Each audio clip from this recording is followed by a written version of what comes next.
Alrighty, and wow, I definitely did not expect to make another one of these video. It feels like this year coaches are dropping like flies when it comes to ending up in the chopping block. This is already the fifth head coach that have already been fired this season, and I guess the reason why we're starting seeing a lot of head coach decided to being let go by their respective team is that knowing that as we are going to be heading into this 2 month World Cup break, a lot of these teams realize that if this current head coach is not good enough in terms of turning our season around, then it's okay to make the change so we can go into this World Cup break and basically bring in new guys and hope that that new guy will get things going in the second half of the season. Because this World Cup break is almost like a mini off season in many ways, where a lot of these teams gets to regroup before the stretch run for the latter part of the season. But yeah, today after a day where we saw Columbus fire their head coach Henry Rustrom, today we saw Austin fire their head coach, and they also fired their sporting director as well as they fired Nico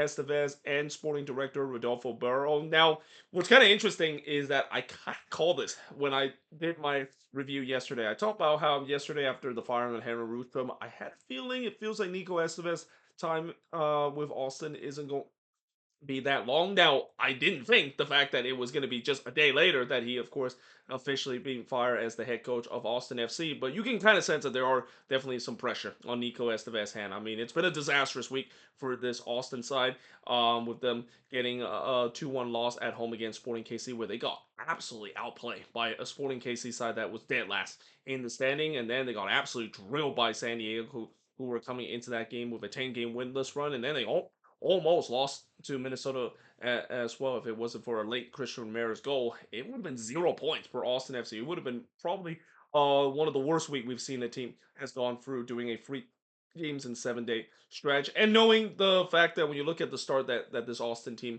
has had, I think it's not a big surprise the fact that this, of course, didn't quite work out. I mentioned before that it was always weird when they decided to hire Nico Estevez as the head coach. A lot of fans didn't really like the hiring because it didn't quite work out during his time with Dallas. So what makes that worked out with him going to Austin FC? And it turns out, yep, it didn't work out whatsoever. Now, it's also important to know, I already mentioned the fact that not only Nico Estevez got the axe here.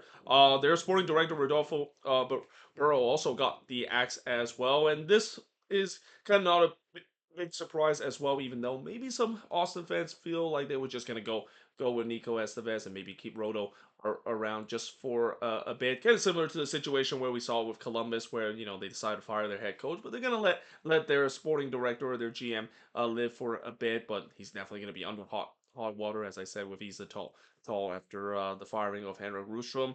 But no, Austin decided they're gonna just go with a clean slate. They're gonna clean house and also let go of Rodolfo Miro. And his time with Austin has not been great whatsoever. There's been a lot of bad signings doing his time. I mean, I understand that he was trying to be ambitious in terms of making some signings. We've seen it before where they spent a lot of money, especially on the attack as well. Bringing back Brandon Vasquez and Murto Uzuni. Those are two big signs that they thought that it would work out. And in some way, Uzuni is kind of started providing a little bit more contribution compared to the disastrous first season it has. But you can't say that about Brandon Vasquez. I mean, Brandon Vasquez, he was kind of a dud from the beginning. Then he has that torn ACL injury, and he just haven't really looked the same ever since that as well. And let's also not forget that he was also the one that decided to hire Nico Estevez as the head coach of this team. So yeah, with how bad that hiring ends up to be, it was no surprise that he's gonna have to also be let go as well. But yeah, as I said, this should be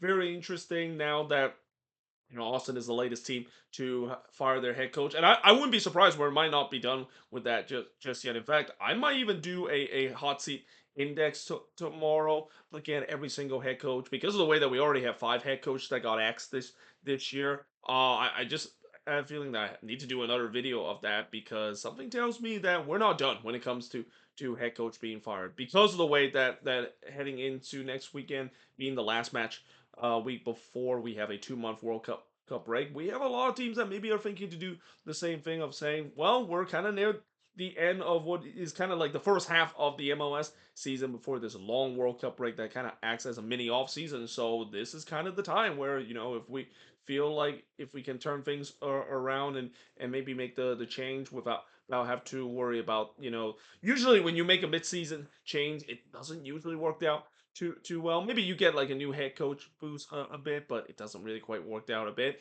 But because of this World Cup break, I think this is kind of the reason why we're seeing more teams are being more aggressive early on to try to fire their head coach, thinking that now that we have this 2 month to reset, it might be enough to save our season. So yeah, let me know in the comments below. What do you think of this news? If you're an Austin fan, I'm pretty sure they're pretty happy about this. I can tell a lot of Austin fans probably were not a big fan of Nico Estevez and even Rodolfo Borell as well, but both of them are gone. They were officially relieved of their duty today, and I think when you lose to Sporting KC, I talk about how Columbus losing to Philly was kind of bad. I mean, the thing is, Columbus didn't lose to Philly, but drawn to a Union team that have not got a lot of points. I think that's kind of the final straw. You can say that's the same thing with this Austin team as well. I mean, after that 5-0 defeat that they had, and they follow up with losing literally the worst team right now in the league in Sporting KC. Yeah, I guess that's definitely a fireable offense, especially when you did that in front of your home fans as well. But